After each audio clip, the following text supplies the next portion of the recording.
Vande Bharat news. Bihar Sharif Nalanda. Bihar Sharif Nalanda. शहीद ए आजम भगत सिंह की 118 जयंती हर्षोल्लास के साथ मनाई गई। ये कार्यक्रम बिहार शरीफ के साठोपुर स्थित सर्वोदय नगर में अति पिछड़ा, दलित, अल्पसंख्यक संघर्ष मोर्चा के तत्वाधान में आयोजित हुआ। इस अवसर पर राष्ट्रीय अध्यक्ष रामदेव चौधरी एवं प्रदेश अध्यक्ष सह संस्थापक बलराम दास ने संयुक्त रूप से कहा कि भगत सिंह एक समाजवादी क्रांतिकारी थे, जिन्होंने 23 वर्ष की आयु में भारत माता की आजादी के लिए हंसते हंसते प्राण न्यौछावर कर दिए। कार्यक्रम में भगत सिंह के जीवन और संघर्ष पर विस्तार से प्रकाश डाला गया तथा उनके विचारों को नई पीढ़ी तक पहुंचाने का संकल्प लिया गया।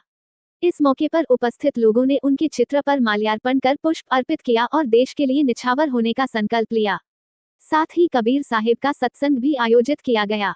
कार्यक्रम में जिला महासचिव उमेश पंडित, अवधेश प्रसाद, सुधीर दास, भागीरथ साहिब, कृष्णा साहिब, कुश साहिब, राजेंद्र साहिब, डॉक्टर जगदीश प्रसाद, डॉक्टर सुजीत कुमार, अजीत कुमार, दिनेश कुमार, राजेंद्र कुमार, राधे दास, कमला दासीन सहित बड़ी संख्या में गणमान्य लोग मौजूद रहे।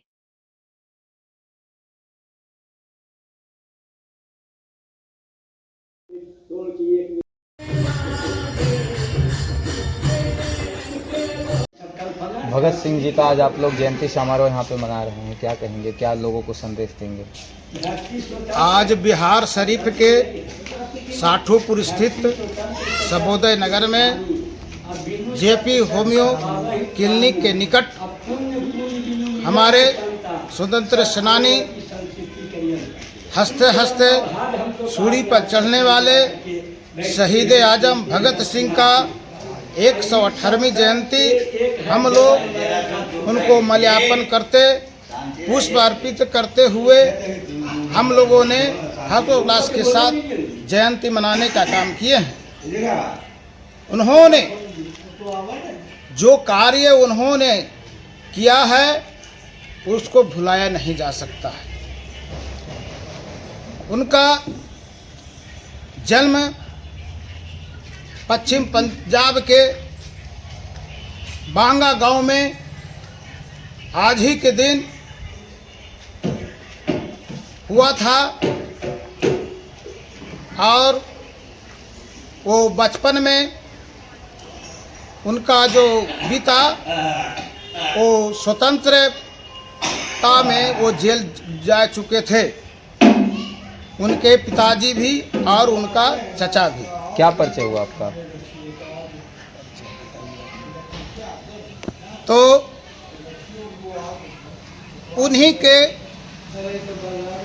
से सबक लेते हुए और उस समय स्वतंत्रता अभियान चल रही थी और प्रेरित होकर वो स्वतंत्रता संग्राम में वो कूद के पड़े और 1929 में जो दिल्ली के पार्लियामेंट में अपने दो साथी जय गुरु देव और जयदेव के साथ उन्होंने एक बम पटाखा किए थे, लेकिन इसलिए उन्होंने किया था कि ताकि देश के नौजवान जाग सके और इसीलिए उन्होंने पार्लियामेंट में एक बम धमाका किए थे और बम धमाका के क्रम में वो पकड़े भी तीनों जाते हैं और जो कि 23 मार्च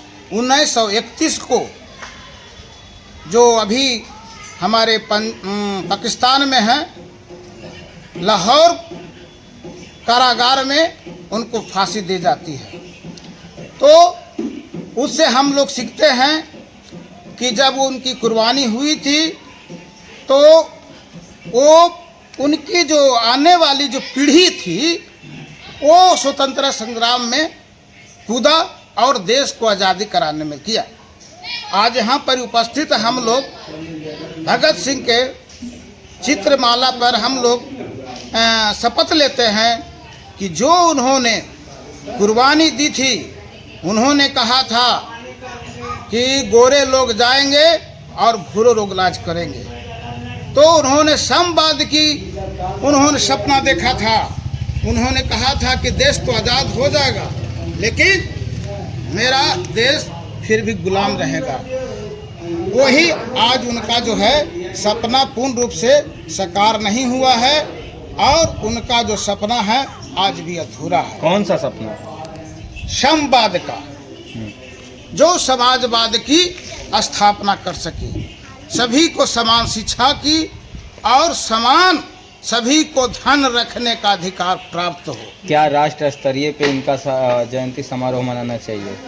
एकदम मनानी चाहिए, लेकिन दुर्भाग्य है कि आप देखते होंगे कि जो जितने भी ट्रक चलते हैं उस ट्रक के गेट पर इनका फोटो आपको अक्सर मिल जाएगा।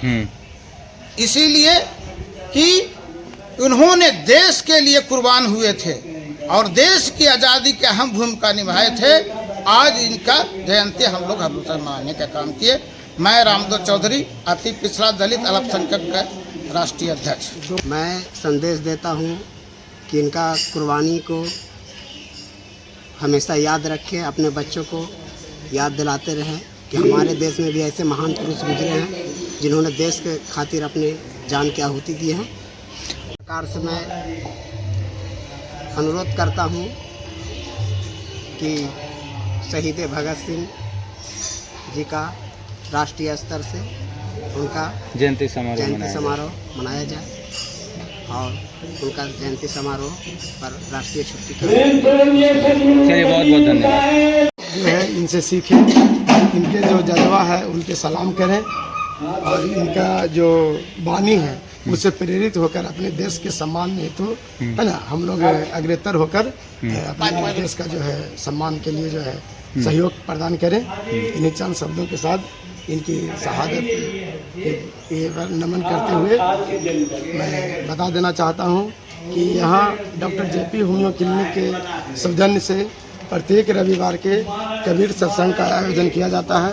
सभी महापुरुष संत यहाँ आते हैं और अपना 12 बजे से 4 बजे तक सत्संग का लाभ उठाते हैं। दूसरी बात है कि JP होम्यो क्लिनिक के तहत प्रत्येक माह का प्रथम रविवार फ्री ट्रीटमेंट निःशुल्क परामर्श के साथ साथ जो भी सक्षम हो मेडिसिन उपलब्ध कराई जाती है और दूर दूर से लोग आते हैं उसका लाभ उठाते हैं। सभी से मेरा विनती है कि प्रत्येक संडे को कम से कम आकर सत्संग का लाभ उठाएं और अगर कोई क्रोनिक केस से पीड़ित है तो एक बार अवश्य संपर्क करें। क्या परिचय हुआ आपका सर? मेरा नाम अजीत कुमार, DTMPSS के कार्यालय सचिव है और डॉक्टर JP होम्यो क्लिनिक का संचालक। चलिए बहुत बहुत धन्यवाद। क्रांतिकारी भगत सिंह की जयंती पर हम लोग आज साठोपुर में उपस्थित हुए हैं और सबसे पहले क्रांतिकारी भगत सिंह के चरणों में श्रद्धा सुमन अर्पित करते हुए आज हम लोग इनसे हम लोग सबक लेने की ज़रूरत है कि पंजाब के धरती पर जन्मे और जलियांवाला कांड से जो इन्होंने सबक लिए और तब से लेकर के अंतिम सांस तक इन्होंने चैन से कभी नहीं बैठे, देश के खातिर अपनी जान की बाजी लगा दिए, अपनी जान की आहुति दे दिए। ये देशवासियों को एक गर्व होने की आज गर्व है। आज इनकी ही कुर्बानी है जो कि अंग्रेजों को दांत खट्टे किए, अंग्रेजों को ललकारने का काम किए, तब देशवासी लोग जागे और इन्होंने अपना एक संगठन बनाए थे नौजवान भारत एसोसिएशन। उसके तहत जो है अपना जो अपने संगठन के द्वारा लाला लाजपत राय को भी अंग्रेजों ने लाठी से जो मारने का काम किए उसका बदला भी हमारे भगत सिंह ने लेने का काम किए। पुलिस अधीक्षक सारांश की गोली इन्होंने मारे और असेंबली में भी, विधानसभा असेंबली में, सेंट्रल में भी इन्होंने बम फेंकने का काम किए। इनका सपना था, इनका सोच था कि हम ऐसा करेंगे तो पूरे देश के नौजवान जागेंगे और यहाँ से अंग्रेज भागेंगे। और कहीं ना कहीं यही वजह है कि लाखों युवा जो हैं आज इन्हें अपना आदर्श मानते हैं। और आज देशवासियों के जो आज देश भर के जो युवा है इनसे सबक लेने की जरूरत है कि ऐसी परिस्थिति अगर हमारे देश के अंदर हो तो हम सभी युवाओं को भगत सिंह की तरह भगत सिंह बनने की जरूरत है। क्या परिचय हुआ आपका? उमेश पंडित, सामाजिक कार्यकर्ता। चलिए बहुत। सबसे पहले आप चैनल वालों को मेरे तरफ से, अखिल भारतीय कबीर विचार मंच के तरफ से आप लोग को स्वागत है मैं कहना चाहूँगा कि हम लोग को स्वतंत्रता सेनानी शहीद आजम भगत सिंह के से हम लोग को प्रेरणा लेना चाहिए। देश के प्रति हम लोग को इनके विचारधारा से सच्ची श्रद्धांजलि तभी होगी जब तक इनके पथ पर हम लोग चलने का काम करेंगे। चलिए, क्या परिचय हुआ आपका? मेरा नाम परिचय हुआ बलराम साहब। चलिए ठीक।